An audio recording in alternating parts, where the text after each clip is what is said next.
விக்கிரவாண்டி சட்டமன்ற தொகுதி காலியாக இருப்பதாக அறிவிக்கப்பட்டிருக்கிறது. திமுக சட்டமன்ற உறுப்பினர் புகழேந்தி நேற்று முன்தினம் காலமானதை அடுத்து விக்கிரவாண்டி தொகுதி காலியானதாக அறிவிக்கப்பட்டிருக்கிறது. விவரங்களை வழங்குவதற்காக இணைகிறார் செய்தியாளர் கண்ணன். கண்ணன், கூடுதல் தகவல். விக்கிரவாண்டி சட்டப்பேரவை தொகுதியின் சட்டமன்ற உறுப்பினர் புகழேந்தி நேற்று முன்தினம், அதாவது சனிக்கிழமை உடல்நலக்குறைவு காலமானார். அவரது உடலானது நேற்று நல்லடக்கம் செய்யப்பட்டது.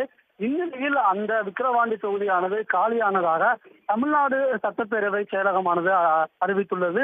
இது தொடர்பான அறிவிப்பை தமிழ்நாடு சட்டப்பேரவை செயலகத்தின் முதன்மை செயலாளர் கி சீனிவாசன் வெளியிட்டுள்ளார். மேலும் அந்த விக்கிரவாண்டி சட்டப்பேரவை தொகுதி காலியாக உள்ளது என்ற அறிவிப்பை அவர் தலைமை தேர்தல் அதிகாரிக்கும் அவர் அனுப்பி வைத்துள்ளார். இதனைத் தொடர்ந்து பார்த்தோம் என்றால் இந்த காலியான உள்ள அறிவிப்பை தமிழ்நாடு தலைமை தேர்தல் அதிகாரி இந்திய தேர்தல் ஆணையத்திற்கு அனுப்பி வைப்பார். அதனைத் தொடர்ந்து விக்கிரவாண்டி தொகுதிக்கு இடைத்தேர்தல் நடத்துவதற்கான ஏற்பாடுகள் தொடங்கும் என்று எதிர்பார்க்கப்படுகிறது. ஒரு சட்டப்பேரவை தொகுதி காலியானால் அடுத்த 6 மாதத்திற்குள் அதற்கான இடைத்தேர்தலை நடத்த வேண்டும் என்று தேர்தல் விதிகள் உள்ளது. அதன்படி பார்த்தால் அடுத்த 6 மாதத்திற்குள் இந்த சட்டப்பேரவை தொகுதிக்கான இடைத்தேர்தல் நடத்தப்படும் என்று எதிர்பார்க்கப்படுகிறது.